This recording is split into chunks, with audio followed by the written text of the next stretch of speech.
Hello, welcome back to my channel. My name is Bethany, and today we are going to talk about all the books that I read in the month of March. And it is a very rainy, gloomy morning here, but I wanted to film today. And so I tried to get creative with some lighting with like lamps. So hopefully that doesn't bother anyone too much.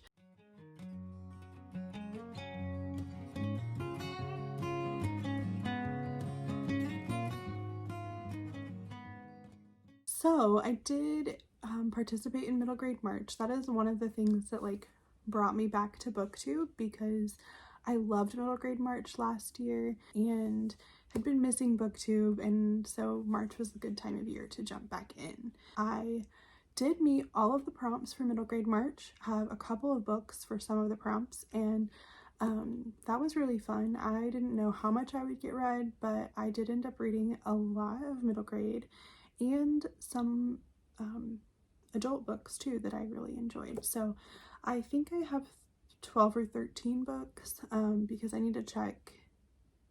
There's a couple that I read on audio that I don't have the physical book for, so I'm gonna have to double check and make sure I include those. But I'm gonna start with middle grade, try to go through the prompts and explain what I read for that.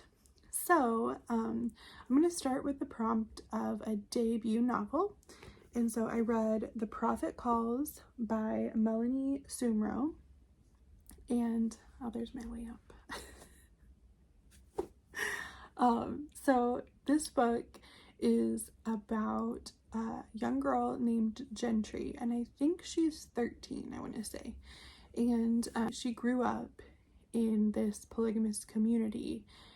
So her mom is like the second wife, I think, of her dad, and they have a lot of kids in the family, and they live in this community that has like leadership that they call the prophet himself. He is in jail or prison, so he is still leading the community through these phone calls that he makes from prison that they like put on speakerphone, and it was definitely like fast-paced, and I was really invested in what was going to happen, and I really enjoyed it. I do think I'm landing on 4 stars for it because it is definitely not for every middle grader. The whole story is pretty intense. There's nothing really, I mean, there is a little bit of like violence. I mean, there's nothing like over the top graphic, but like, it talks about like underage marriage, specifically the girls being underage. And so I don't know, like I wouldn't necessarily feel comfortable just handing it to a middle grader. I probably wouldn't. I'm sure some could handle it, but it's a heavy, hard topic. It says on the back ages 10 to 14.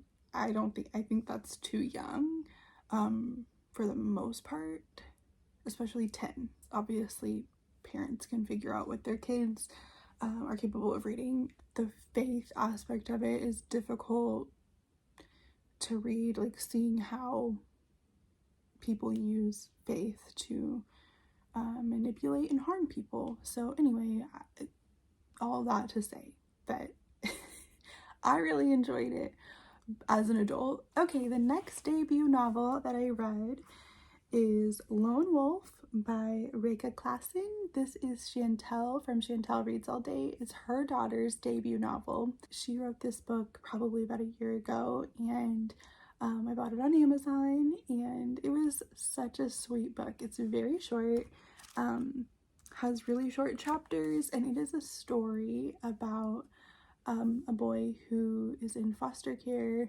and just gets placed in a new family, and just his experience with that family. It has some really fun things in it, like the way it's written is just really cute and clever. It's first person from his perspective, and there are like little footnotes, so they're just like funny. So this one is, in the book it says, but then how many beginnings can one person have? And then there's a footnote, and then at the bottom it says 8. So obviously he's been in 8 homes. So it's not like throughout the whole book like to where it's super distracting, but I thought it was cute and fun that she did that. And yeah, I just thought she did such a great job for her being so young and this being her first book. The topic was great. The realness of like foster care and all of that. I know that their family has gone through that some, so she obviously has some experience, you know, with that a little bit, but it was really deep and a really good story, so I definitely recommend this. I gave this 5 stars because how could I not? Next ones are for a refugee story. So I wasn't even planning on reading this. This wasn't on my actual March TBR, but it is on my 12 books I want to read in 2024. And so I read The Lost Year by Katherine Marsh, and this book was so good. I think I did end up on 5 stars for it. This is following 3 people, 2 timelines. So there's a present day timeline. I'm forgetting everyone's name.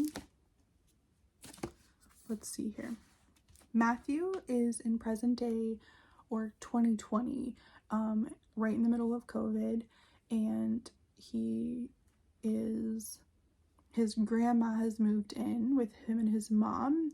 His parents are divorced, and his dad is, I think, in Italy. He is a reporter, and so he is like reporting on COVID, but then he can't come home because it's like right in the middle of when everything is happening. And so he lives with his mom, and his grandma has moved in, and she has a bunch of stuff that his mom wants him to like help her go through.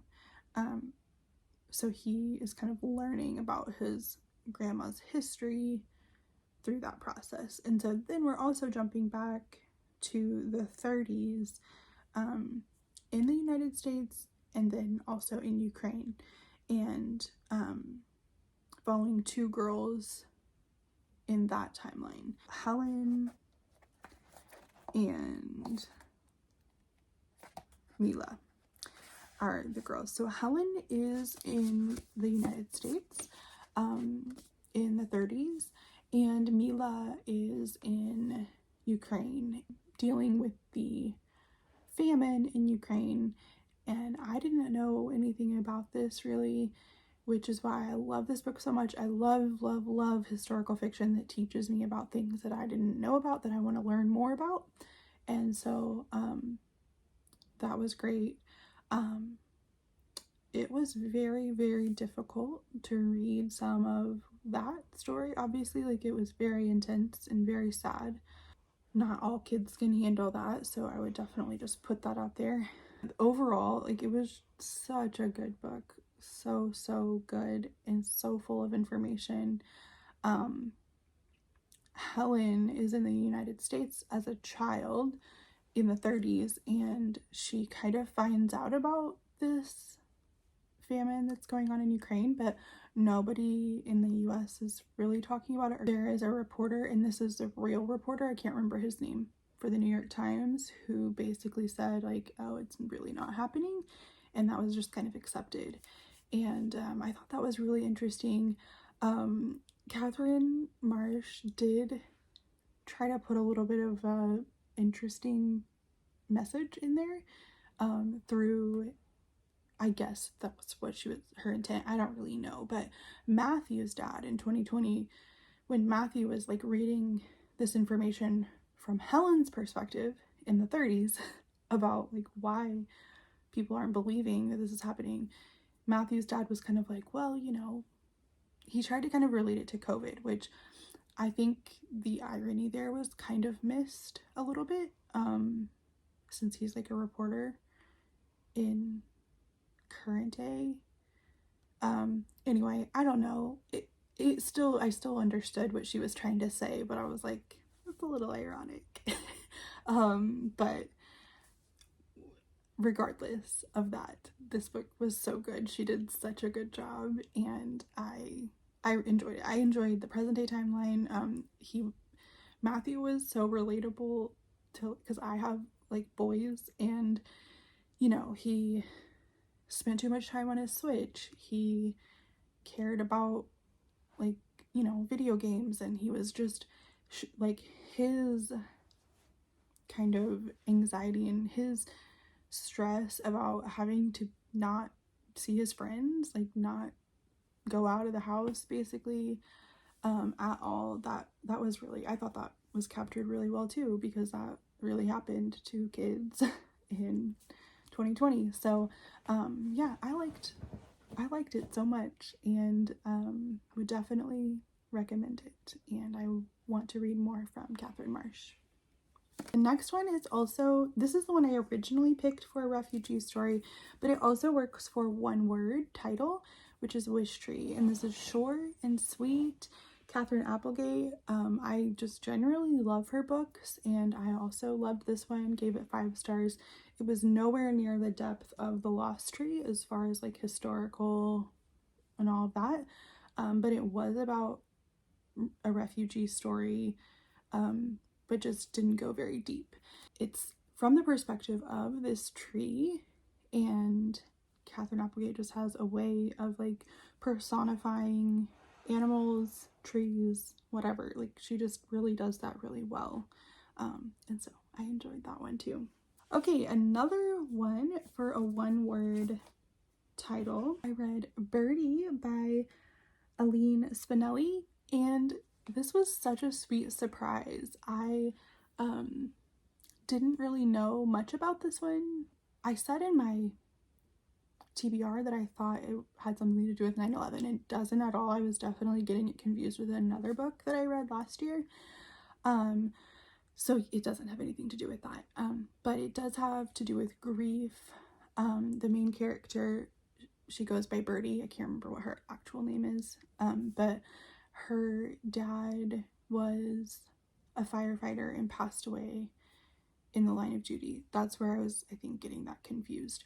But it didn't have anything to do with 9/11. She also lives with her mom and grandma. It was such a sweet story. It had, oh, hold on, somebody's awake. Okay, we're back. So anyway, there, I think was a little bit of scripture reference in here. She definitely talked about church, and I thought that was really cool. That was like a surprise. I didn't know that was in there. So yeah, Birdie is dealing with grief, like, because of her dad. Her 2 friends, a boy and a girl, they decide to date, and so she doesn't know what to do with that. Her mom might be starting to date, and she does not know how she feels about that. I thought it was really good. 5 stars again, I think. Another one-word title book that I read is Sweep, the story of a girl and her monster. This could also technically count as a book I feel like I missed out on, because it's been on my shelf for a while, and I started it a couple of times as a read aloud with my son, and we did read it together. We ended up listening to the audiobook, which was helpful, because I think the narration was good and it just made it really interesting. So I did do this as a read aloud with my son. He is 7, and it definitely got a little intense in some parts. So this is a story about a girl in London. There were children who were chimney sweeps because they could fit up the chimney, and you know, so it kind of goes into that, like, child labor and the risks that they were taking, how they got into that in the first place. There's also like some magical elements. There's a soot golem, and so there's like some really good information about like Jewish folklore, and just also some, like, I don't know if I would call it refugee story, but like immigration and just the way like Jewish people were treated. So there's a little bit of that in there. Okay, we're back again. So this, what was I saying? Oh, okay, so there was a part in this that, like, hinted at, well, it didn't really hint. It was not super descriptive, could be kind of subtle for kids. I don't really know if my son quite picked up on it, but it was like a suicidal thought, or a suicidal, like, almost attempt. After the fact, I was thinking, okay, so it's, I hope I'm not spoiling. I don't think I am, because it was a little part of the story, but if you've seen It's a Wonderful Life, which is a movie that I love, it's set around Christmas time. It's such a good movie. I love it so much. The scene in there that is like a suicide attempt is pretty much what happened in this book. So that's how in my head I was like, okay, this is something that I've already kind of exposed my kids to, because I love that movie and I think that that movie is good for them, and so they've seen it. Anyway, so I don't know, it wasn't like a huge deal for me, but it certainly might be for some kids, so I wanted to say that that is in here. And then there's also death of a child, and abuse. I mean, so anyway, there's a lot going on in this book. As you might imagine, I don't know why I didn't anticipate that, since it's about like a historical book about children who were forced to do this labor. But anyway, it gets a little intense, so it did get a 4-star for me. I think honestly the narrator was just way better at narrating than I was, so that worked out so much better to listen to it on audio. So overall it was a really good book, and I know a lot of people love this book. The next book I have is with an animal on the cover, and this was also a read aloud, and it is The Sign of the Beaver by Elizabeth George Speare, and it was on my list of books for homeschool this year. So it is a really good story about adventure and friendship. It is the second book we've read this school year about a child, middle grade-ish age, who came with their father to new land, like to kind of settle it, and then the father goes to get the rest of the family, like the mother and the younger children, and then that child is left either with someone else or on their own to protect like the homestead. And that was the case in this one. So Matt was our main character, and he was home alone in the woods with his new log cabin to stay there and watch it while his dad went to go get his mom and siblings. And so it was expected to be like 7 weeks, and so he is doing all sorts of things, fishing, and he ends up getting into the situation and meeting a Native American boy, and they develop a friendship. It's kind of a slow start, like they're not really sure about each other at first, but anyway, it was a really good book. I enjoyed it, and my son enjoyed it, so I don't remember what I rated it, probably 4, but it was really good. Okay, next is for a book that I missed out on. For that one, I picked A Place to Hang the Moon by Kate Albus, and this book was really good. It's a historical fiction set in World War II, when the children in London were sent to the countryside. There's these 3 siblings who their parents had passed away when they were younger. They lived with their grandma. They didn't have a great relationship with her, and she also passed away at the beginning of the book. And so they are going to the countryside. Their grandma had quite a bit of money, and so her like lawyer is telling them that they should go to the countryside as if their grandma's still alive, basically, and see if they can find a new family.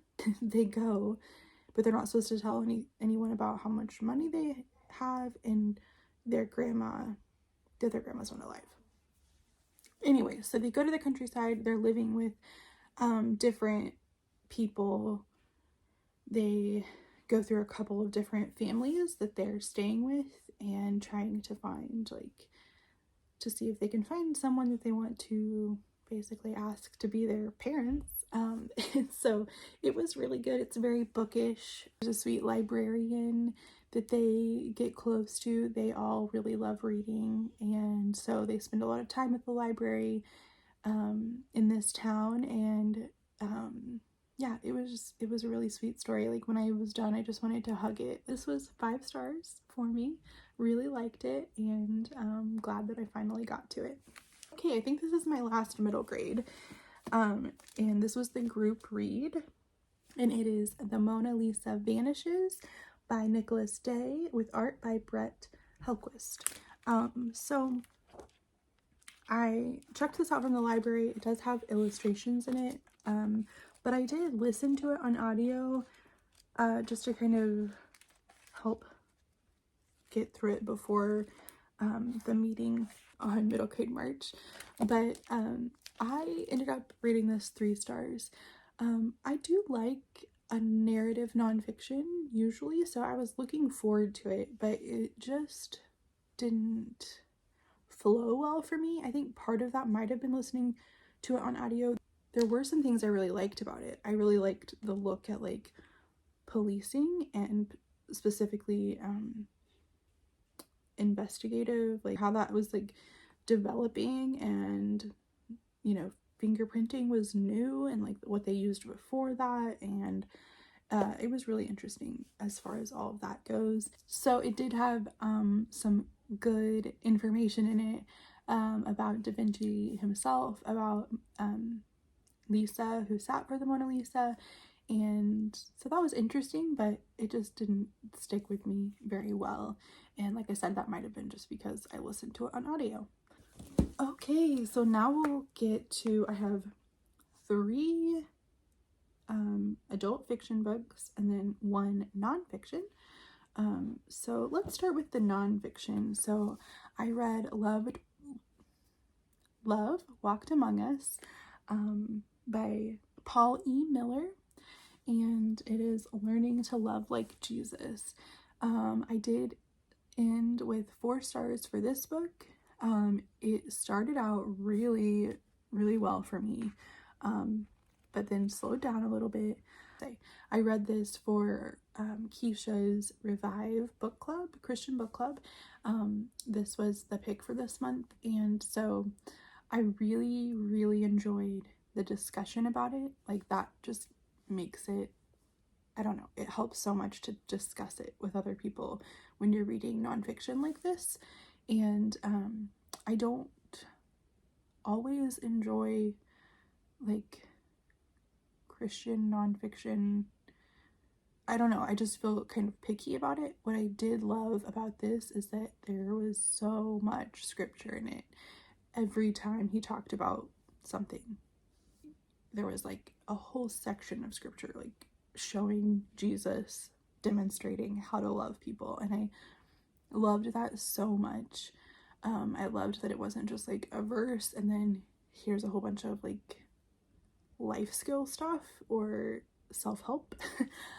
So yeah, I really thought that he did a really good job. Like I said, the discussion just kind of made it that much richer. So next one that I read is The Letter Tree by Rachel Fordham, and this is the first book I've read by her, but it will not be the last. I really enjoyed it. This is a Christian historical fiction. I've seen Keisha read this and love it, and Amanda read it and love it. I'm trying to think if there's anyone else. Those are the only 2 I can think of right now that I know have read it and really liked it. And I really liked it as well. This got 5 stars for me. It was just everything I love about historical fiction.